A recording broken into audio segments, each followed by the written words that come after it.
Takže čo je to neškola?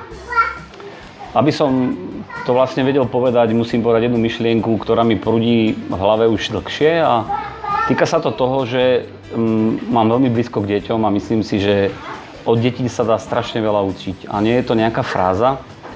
Myslím to tak, že my tie deti máme v sebe stále a niekedy je možno veľký problém ich prebudiť.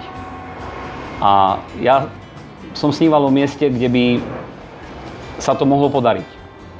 Jednak tie deti, ktoré dnes sú deťmi, sledovať a učiť sa od nich a jednak prebudiť tie deti v nás. Takže preto to miesto a preto to celé vzniklo.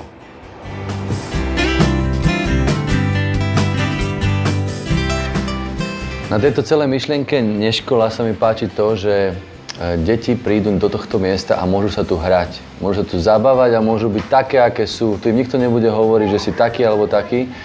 Skrátka tu budú deti, ktoré sa budú tešiť a my, ľudia, ktorí tu s nimi budeme chcieť vidieť prirodzenú detskú hru. Úsmev na tvári, radosť, prejavy emócií, citov. A ja ako divadelník si predstavujem a túžim potom, aby na základe tých divadelných predstavení a potom, čo bude vlastne ďalej, tie deti sa sem budú vrácať a nebudú mať identitu na základe toho, čo vytvorili, čo spravili, v čom boli dobrí, ale v tom, že tu majú kamarátov, že tu majú miesto, kde patria, kde sa môžu cítiť doma, kde sú vypočutí a kde budú môcť objavovať samých seba bez toho, aby niekto robil na nich nátlak. Takže neškola je pre mňa priestor, kde je obrovské množstvo vecí, na ktoré sa teším, čo sa tu môže diať.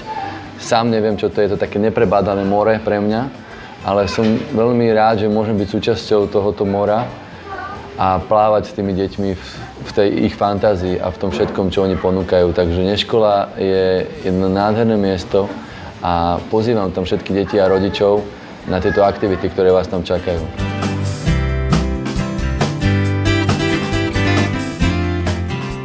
Takže pre mňa je neškola priestor a k tomu názvu, že neobyčajná, nezabudnutelná, neopakovateľná, to nie na začiatku nie je zápor, ale to si tam každý môže dodať sám. A to, že každý sám za seba a sám svoj tu môže byť, tak to je niečo, o čo sa tu ľudia budú snažiť, aby vytvorili priestor toho ľudského, kde človek nemusí byť iný, aký je. A k tomu tu budú slúžiť mnohé divadlá, mnohé hry, pohybové a hlavne zmyslové zážitky, pretože v klasických školách, ktoré hlavne nechávajú deti sedieť, mlčať, nepohybovať sa, tam niečo zmrzne a tu sa to bude rozmrzávať, hej? Tu je to more toho pohyblivého života, takže veľa s rukami, veľa s mimikou, nohami, to všetko dokopy, medzi ľuďmi vzájomne, hej, proste naozaj život. Takže to som chcel povedať za seba, všetky tie ľudské veci, ktoré vlastne budú prinášať ľudia, ktorí milujú to, čo robia. A v tomto tejto oáze alebo ostrove ľudskosti, ako to ja nazývam, bude môcť byť mnoho nedokonalého, pretože tam, kde veci sú nedokonalé, tam môžu rásť. Takže asi nejakým takým spôsobom som sa chcel vyjadriť aj ja.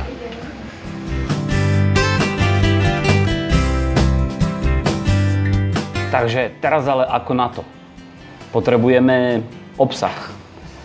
Veľa sa nad tým zamýšľame a veľa sme už pripravili. Či sú to dobré nápady, na to potrebujeme spätnú väzbu aj od vás. A je tu vítaný každý človek, ktorého táto myšlienka zaujme a ktorý by chcel niečo pridať. Hej. Máme priestory, máme možnosti, čo je v podstate skvelé, môžeme si to tu robiť úplne slobodne, ale potrebujeme ľudí, potrebujeme energiu, ktorú chceme vymieňať v aktivitách, ktoré dávajú zmysel. Takže vyzývam každého, príďte k nám, či už sa pozrieť, alebo doneste nejakú zaujímavú aktivitu a myslím si, čím nás bude viac, tým tá myšlienka má väčšiu šancu na úspech.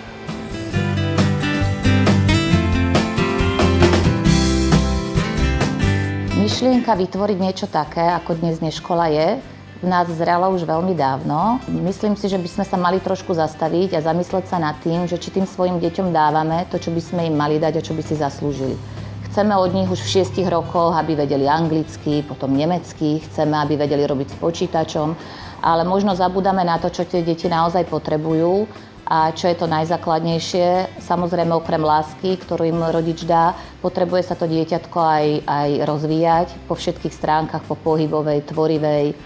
A myslím si, že to tu v takom hlavnom meste, ako je Bratislava, je dosť veľmi zriedkavé a chýba to tu. Preto táto myšlienka sme sa ju snažili rozpracovať a vzniklo to, čo vzniklo. Vznikla neškola. O čom vlastne tá neškola naša je? Je to vlastne nejaké centrum voľného času a chceme, aby detičky zmysluplne trávili ten voľný čas a aby sa popri tom aj rozvíjali. Budú tu tvorivé dielne, bude tu tanečná škola, divadielka, nádherné divadielka. Budú sa páčiť nie len tieto divadielka deťom, ale aj dospelým. A všetky možné tvorivé aktivity, ktoré si len viete predstaviť. Čo je najdôležitejšie, chceme všetky tieto aktivity prispôsobovať tomu, čo budeme vidieť, že tie detičky naozaj chcú a čo ich baví. A na tomto by to malo byť všetko založené, aby tie deti sa tu cítili dobre, cítili lásku, ktorú im dávame a môžu sa tu spokojne vyjadriť, môžu povedať čokoľvek cítia, čokoľvek chcú, za nič nebudú pokarhané, budeme sa s nimi rozprávať. Dôležité je to, že im budeme dávať ten náš čas a ten je pre tie deti najdôležitejší, si myslím. Nie len im zapnúť telku, zapnúť im počítač, ale venovať tým deťom čas a to je pre nich to najcennejšie, čo môžu dostať.